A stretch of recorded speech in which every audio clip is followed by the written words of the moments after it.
Okay, we're continuing with The Best of the West in Art, Movies, Music, and Books by me, Pete Rogers. We're on page 53. It's like part 8 of this series of videos. Best American song, of course, Star Spangled Banner, the national anthem. Okay. We used to sing that at every single sports event when I was in grade school and high school. Not every one, but all the big games, all-star games, and then before wrestling matches and tournaments and stuff. America used to be cohesive, one nation under God. We used to say the Pledge of Allegiance together. It was a much better country in the past. Okay, best song about evolution, Don't You Wish You Had the Answers by Keith Green. Best book on evolution, Evolution 2.0 by Perry Marshall. I like it because he's coming from a different angle. He's like sort of an engineer guy. The biologists tend to write generic books. Basically, you can't explain the origin of life or the origin of complexity, complex life with Darwinian theory. And everybody knows that. Look at Dennis Noble's lectures, okay? It's good for, why you have different types of dogs and cats, variety within a species, microevolution, but not for macroevolution. It doesn't work. And they know it doesn't work. They're just trying to hide that from everybody because they use it as like a religious thing. It's like the religious creation story, but it's bogus. It has nothing to do with creation. Creation's like geologic chemistry. It's not biologic chemistry. Okay, the best founding fathers of any country that ever existed. And by the way, I've been studying evolutionary biology for over 40 years. I've read tons of stuff on it. Trust me, neo-Darwinism, it's bogus for the things it pretends to tell you. Okay, the best founding fathers of any country that ever existed was the United States, and it was founded as a Christian country. They're sitting here praying in the same rooms where they legislate, and it was founded by white Christian males, okay? That's just a fact. The women were at home with the kids. That's reality, okay? They would have mass in the same rooms they legislate. They'd all go to church together. Okay, they'd all pray. Lots of pastors were actively involved. This 503 tax exemption BS didn't start till like around the 1960s, and then it castrated all the churches so they can't say anything or they're afraid they'll lose their tax exempt status. And it was done intentionally to destroy the churches, and it succeeded. Okay, they used to be much more influential. All right, so that's the reality of the founding of the United States. People who try to tell you otherwise are revisionist scumbags trying to destroy America. Okay, here is a painting of, Thomas Jefferson writing the Declaration of Independence, proofread by Ben Franklin and John Adams, We hold these truths to be self-evident that all men are created equal in the eyes of God and entitled to life, liberty, and the pursuit of happiness, written in 1776, painted by Jean-Léon Gérôme. Okay, they had free speech. America founded as a Christian nation. And here's this guy. This guy was a big genius, Thomas Jefferson. Historically, he's really been sort of mistreated. This guy was a real heavy-duty genius, spoke a bunch of languages, read tons of stuff, was always reading, had a giant library. His library was turned over to become the Library of Congress, okay? I had a friend at Stanford who was looking like this guy. My friend at Stanford looked just like this guy. A+ physics, A+ calculus, A+ in the absolute most difficult subjects. This is him at 43 years old. Okay, here is the public signing of the Declaration of Independence in 1776 by John Trumbull. Trumbull illustrated a lot of early events. We hold these truths to be self-evident that all men are created equal and they are endowed by their Creator with certain unalienable rights, that among these are life, liberty, and the pursuit of happiness. Okay.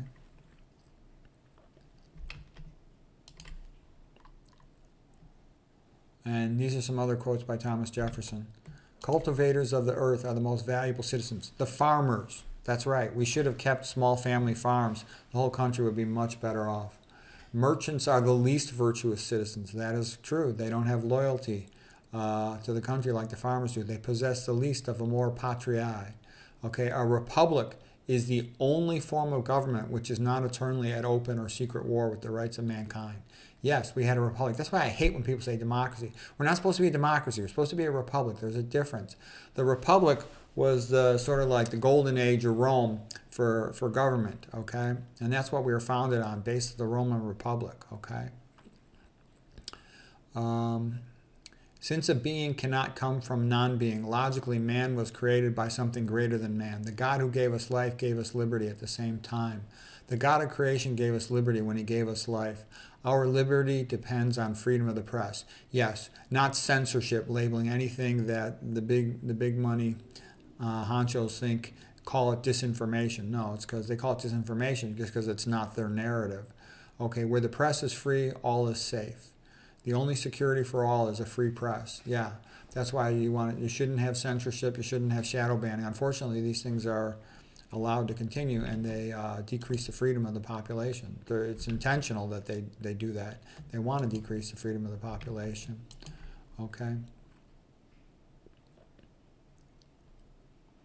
All right, here we go. A little more of this stuff here. This is continuing. Here's Thomas Jefferson continuing.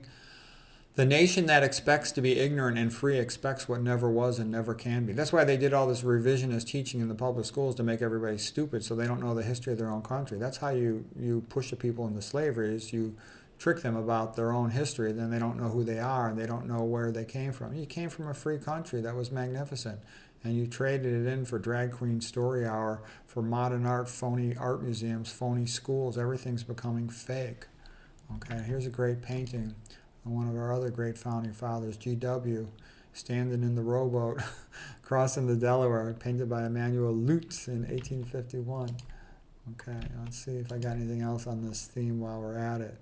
Oh, here's Alexander Hamilton, another one of the great founding fathers, painted by Trumbull, 1792. And it's worth reading The Federalist, okay? Even though I think he's a little bit too much into centralizing things, he still was a great man. Okay, signing of the Constitution, 1787, Constitutional Convention, presided over by G.W. This was painted by Howard Chandler Christie in 1940, public domain. When I was growing up, American citizens said the pledge, one nation under God. That was key. We wanted to differentiate ourselves from the evil empire of Russia, which we said was godless communism, okay? And a lot of people, myself included, the so-called folding of communism was largely fake. And it was done to make America fall asleep. Because as long as we saw Russia as our opponent, we were motivated to be proud of "In God We Trust." Okay, say the Pledge of Allegiance to one nation under God. Once communism pretended to fold, Gorbachev moved over here to help it extend its influence. The Constitution, of course, is signed by a bunch of white Christian men. Right now, the demo, what they are, the commie, what they are, the party, okay? That's what they want to do. They want to get rid of all these guys, because these are the guys that made freedom happen for a large number of people. Everywhere else in the world, there's still a bunch of slavery. There's all this brutality.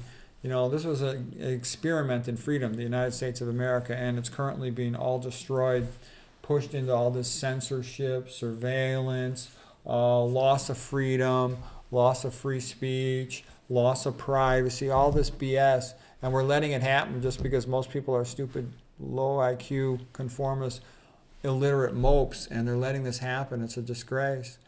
Anyways, that's why it is. It's sort of like a coalition against the white Christian man, because they think he's the only one capable of maintaining freedom or restoring it. They think all the other ethnic groups are small, they're weak.